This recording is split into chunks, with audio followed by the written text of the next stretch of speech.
A single burst of gunfire shattered a presidency and sentenced her to a lifetime under the world's unblinking gaze. Jacqueline Kennedy Onassis became America's most watched widow overnight, frozen in pink Chanel and unimaginable grief. The cameras captured her elegance, but not the fear, betrayal, and loneliness that followed. This is the devastating fall of a woman who carried a nation's heartbreak while quietly breaking herself. Very few people know that before Jacqueline Bouvier Kennedy ever stepped into the White House or became a global symbol of elegance and restraint, her private life was already marked by profound loss. In the mid-1950s, during the earliest and most vulnerable years of her marriage to John F. Kennedy, she endured tragedies that would quietly shape her emotional world long before the nation came to know her as First Lady. In 1955, Jackie suffered a miscarriage, a devastating blow that came as she and her husband were still adjusting to married life and the relentless pressures of political ambition. At the time, miscarriages were rarely discussed openly, especially within prominent families, and Jackie bore much of her grief in silence. Public expectations demanded composure, while medical understanding and emotional support for such losses were limited. Yet the pain was real and lasting, compounded by the sense that life had moved on without pause. The following year brought an even deeper heartbreak. In August 1956, Jackie delivered a stillborn daughter, whom the couple named Arabella. The loss shattered her. She was physically weakened and emotionally devastated, retreating into a period of intense mourning. John F. Kennedy, then a rising political figure, was deeply affected as well, later recalling the experience as one of the most painful moments of his life. Despite his public schedule and growing responsibilities, the loss cut through the carefully maintained image of optimism and progress that surrounded his career. These tragedies unfolded largely behind closed doors, hidden from public view, yet they cast a long shadow over Jackie's early adulthood.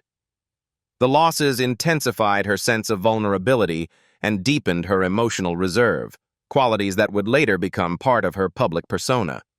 Friends noted that she emerged from this period more guarded, more introspective, and acutely aware of how fragile happiness could be.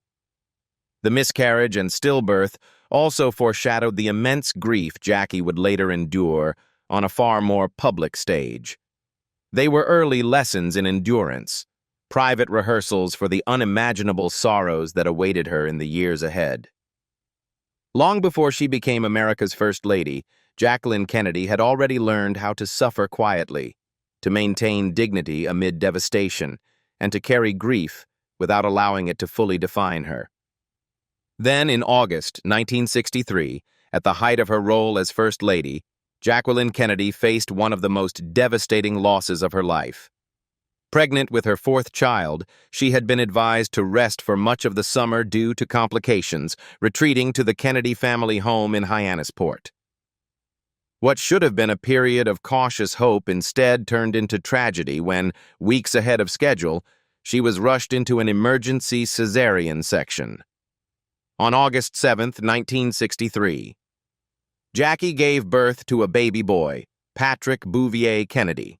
He was born dangerously premature, his lungs not yet developed enough to sustain life on their own. Almost immediately, Patrick struggled to breathe.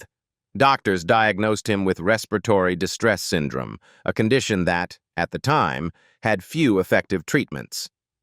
Despite being transferred to Boston Children's Hospital and receiving the most advanced care available in the country, his condition did not improve. Patrick survived only 2 days. On August 9, 1963, he died quietly, leaving his parents shattered. For Jackie, the loss came while she was still physically recovering from major surgery, confined to a hospital bed and weakened by both trauma and exhaustion. The emotional toll was immense. This was not her first encounter with loss, but the death of a child she had briefly held and named carried a uniquely piercing pain. President John F. Kennedy was reportedly inconsolable. He remained at Jackie's side as much as his duties allowed, later describing Patrick's death as the greatest personal sorrow of his life. For a brief moment, the nation's attention shifted from politics to collective mourning as Americans grieved alongside the young first family.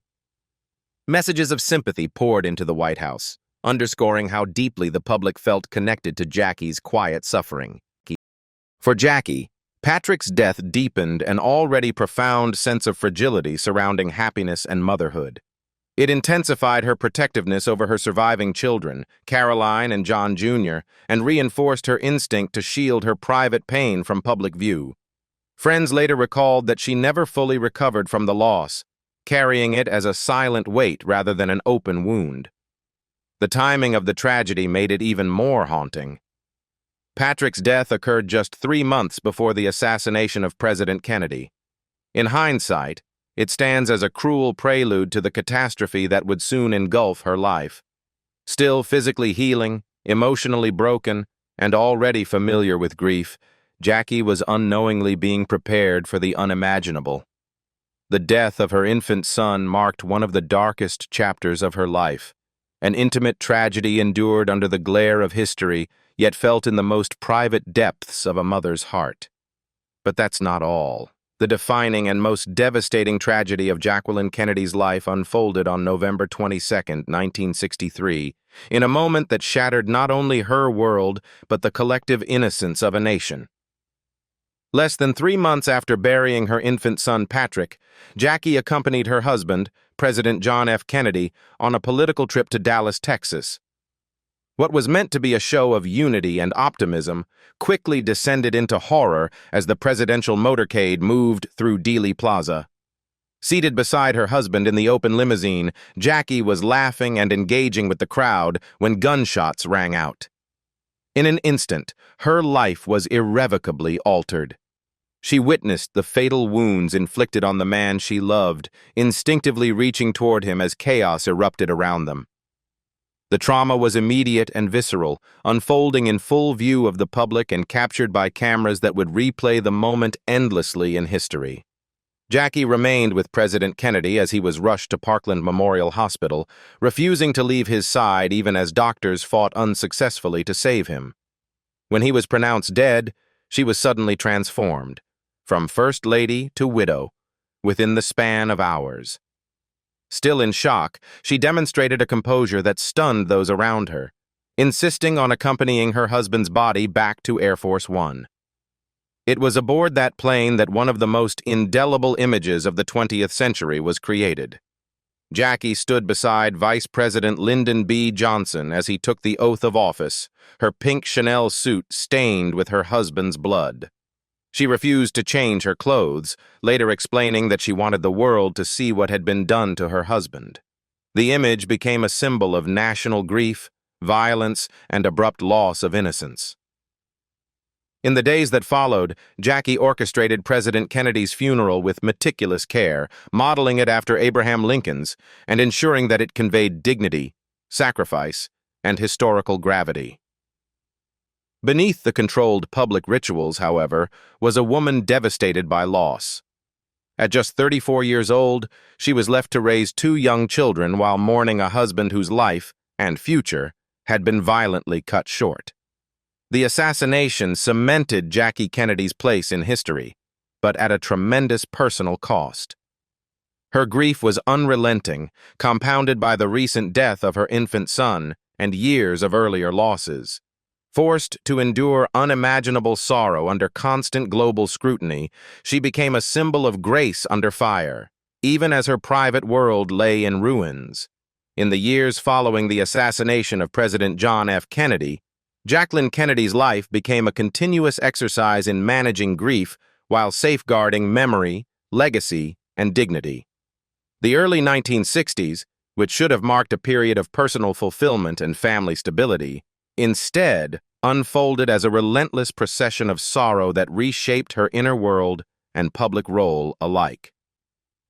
In the immediate aftermath of November 22, 1963, Jackie assumed responsibility for one of the most consequential funerals in American history. Despite her profound shock and emotional devastation, she approached the task with extraordinary composure. Drawing on her deep knowledge of history, she carefully modeled her husband's funeral after that of Abraham Lincoln, ensuring that the ceremony conveyed solemnity, sacrifice, and national unity.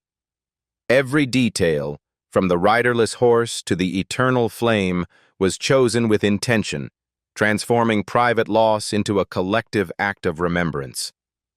To the public, she appeared calm and resolute. Privately, she was barely holding herself together. Yet the burial of her husband did not bring closure. Instead, it marked the beginning of a prolonged period of mourning that would stretch well into the following decade. Jackie remained deeply conscious of her children's place within their father's legacy, particularly in the shadow of death. Over time, she made the painful decision to reunite her lost children with their father in death, arranging for her stillborn daughter Arabella and her infant son Patrick to be interred beside President Kennedy at Arlington National Cemetery.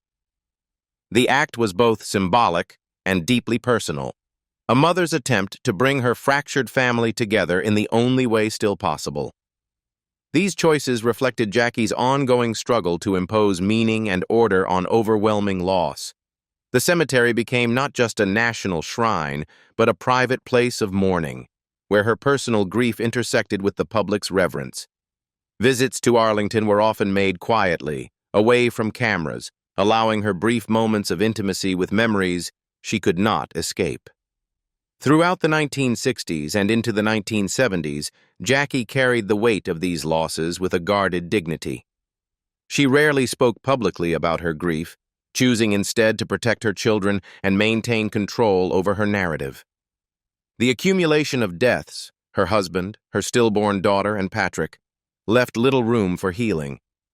Rather than fading with time, the sorrow seemed to settle into her life as a constant presence.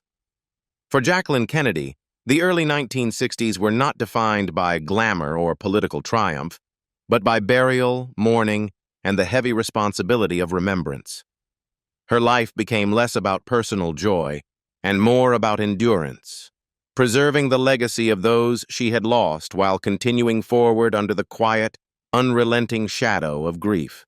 In June 1968, Jacqueline Kennedy endured yet another devastating loss that reinforced her growing belief that tragedy relentlessly followed the Kennedy family. Less than 5 years after witnessing the assassination of her husband, President John F. Kennedy, she was confronted with the violent death of his younger brother, Senator Robert F. Kennedy. The shock reopened wounds that had never truly healed and deepened her sense that no amount of status, preparation, or dignity could protect those she loved. By 1968, Robert F. Kennedy had become far more than a brother-in-law to Jackie. In the years following John's death, he emerged as a stabilizing force in her life and in the lives of her children.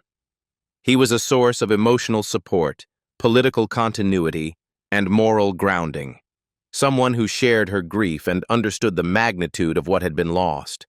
To Caroline and John Jr., Robert became a substitute father figure, offering affection, guidance, and a tangible connection to their late father's legacy. When Robert Kennedy announced his candidacy for president in 1968, Jackie was quietly apprehensive. The memories of Dallas were still vivid, and the rising political tensions of the era filled her with dread.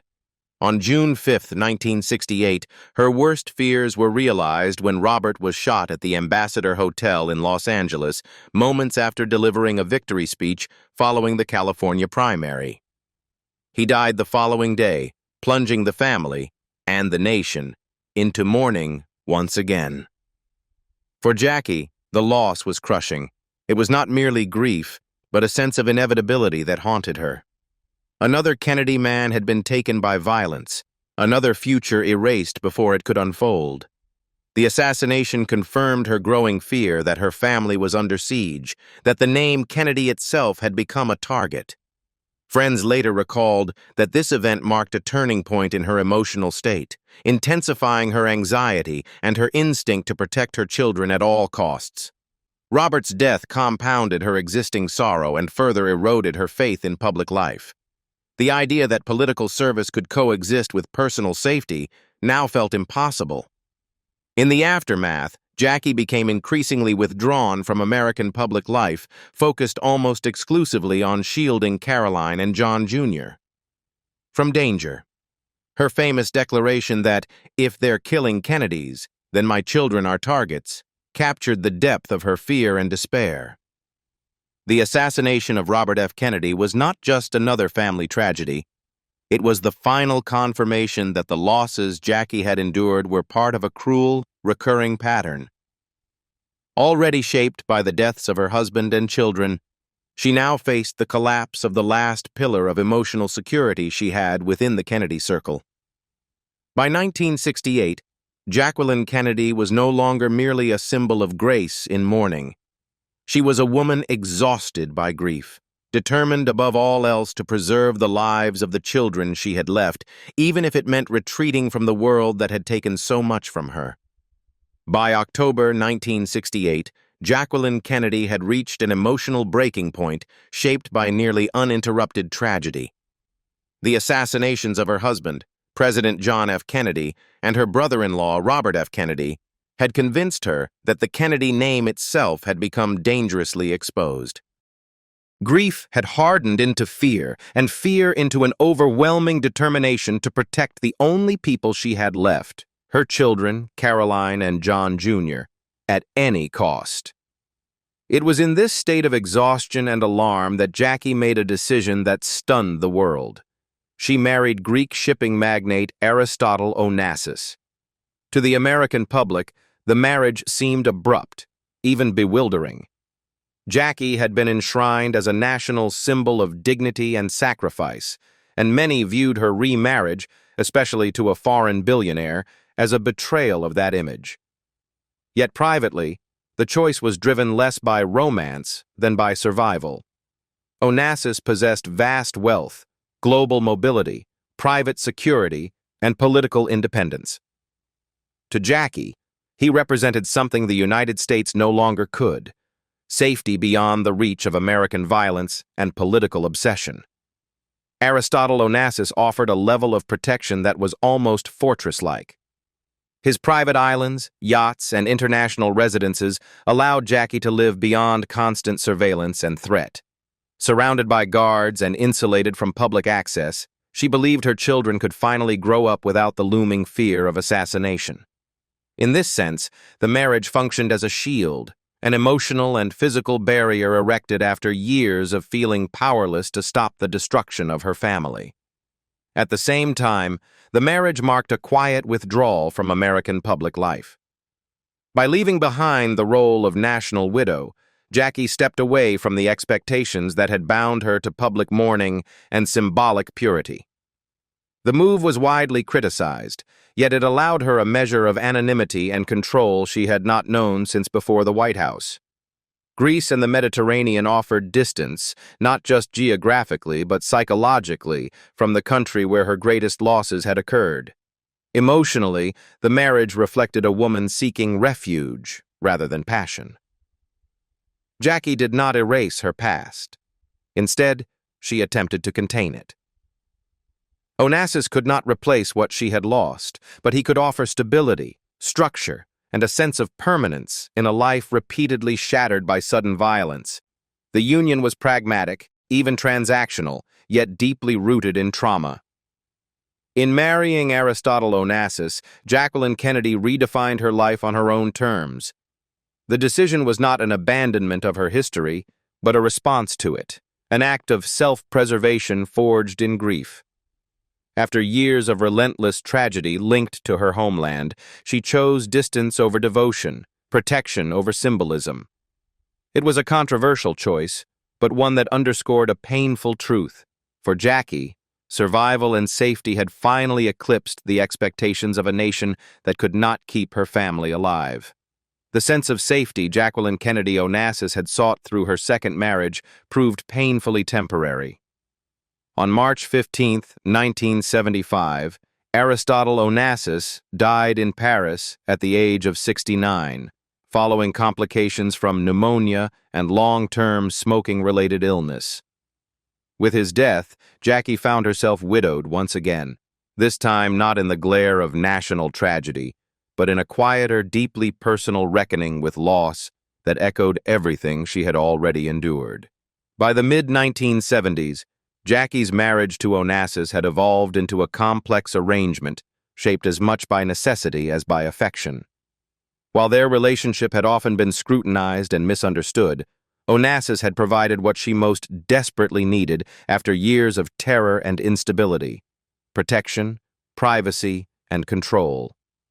His immense wealth and global reach allowed her to raise Caroline and John Jr., away from the relentless spotlight and fear that had defined her life in America after 1968. In many ways, his presence had functioned as a barrier between her children and a world she no longer trusted. Onassis's declining health had been apparent for some time, and Jackie was no stranger to anticipating loss. Still, his death reopened emotional wounds she had never fully healed. Although she had already experienced widowhood in its most violent and public form, losing Onassis carried a different, quieter sorrow. This was the loss of a companion who had shared her later years, who had offered stability after chaos, and who, despite their differences, had stood between her family and danger.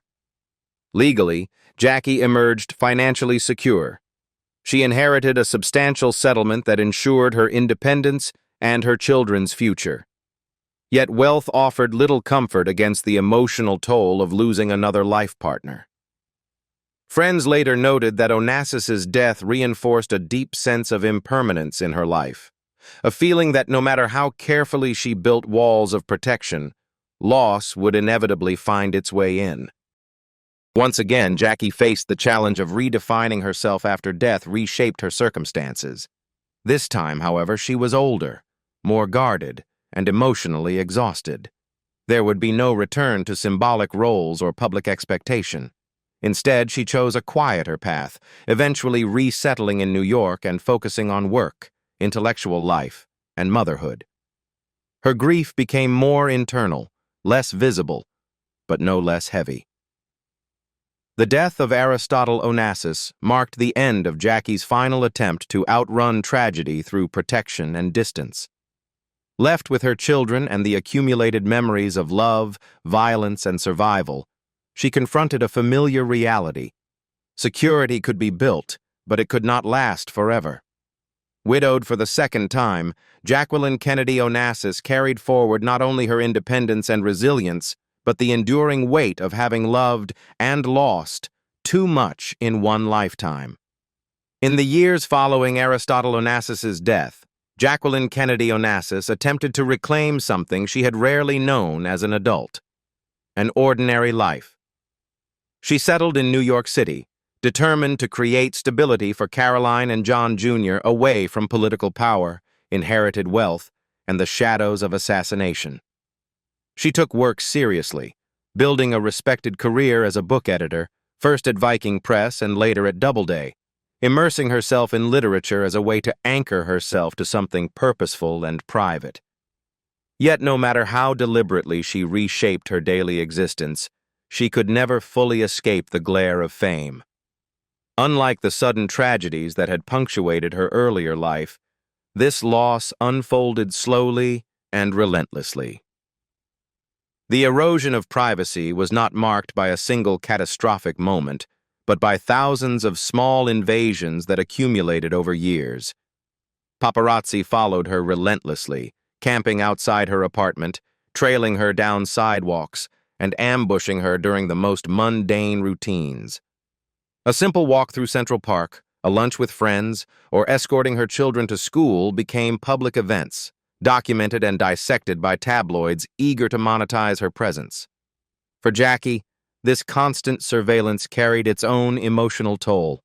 After decades of public grief, she longed for anonymity, not admiration, not reverence, just the ability to exist without being watched.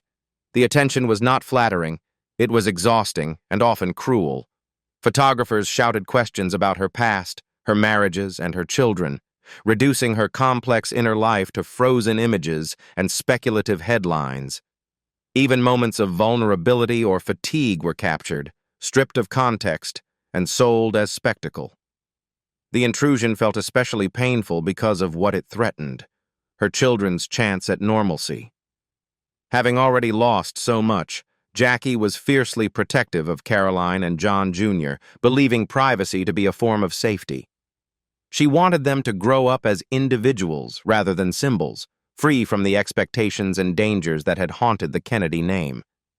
Yet cameras followed them too, turning childhood milestones into public property. The world seemed unwilling to let go of the past, even as she tried desperately to move beyond it. This persistent scrutiny became a quieter kind of tragedy, less dramatic than assassination, but deeply corrosive. It denied Jackie the peace she had earned through endurance and survival. Fame, once inseparable from duty, now felt like a punishment that could not be outlived. Though she maintained her composure in public, friends recalled how deeply she resented the loss of control over her own image and time. By the 1970s and 1980s, Jacqueline Kennedy Onassis had survived extraordinary grief, yet remained imprisoned by visibility. Her life in New York was productive and intellectually rich, but always shadowed by cameras. The normalcy she craved was never fully granted. Instead, she lived with the ongoing sorrow of knowing that even in survival, she would never truly be free. Her private life forever claimed by a public that refused to look away. In January 1994, after a lifetime marked by extraordinary loss and survival, Jacqueline Kennedy Onassis was confronted with her final and most personal battle. She was diagnosed with non-Hodgkin's lymphoma, a serious cancer of the lymphatic system that would prove swift and unforgiving. For a woman who had endured assassination, widowhood, repeated bereavement, and decades of relentless public scrutiny, the diagnosis was a sobering reminder that even resilience has limits. At the time, Jackie was living a relatively quiet, intellectually fulfilling life in New York. She remained active as a senior editor at Doubleday, deeply engaged with authors and manuscripts, and still fiercely protective of her privacy. The diagnosis came suddenly, following a fall from a horse that led doctors to investigate underlying health issues. What they discovered was devastating. The cancer was aggressive, and treatment began almost immediately. True to her lifelong pattern, Jackie faced the illness with discipline and composure. She underwent chemotherapy while continuing to work, determined to maintain a sense of normalcy and independence for as long as possible.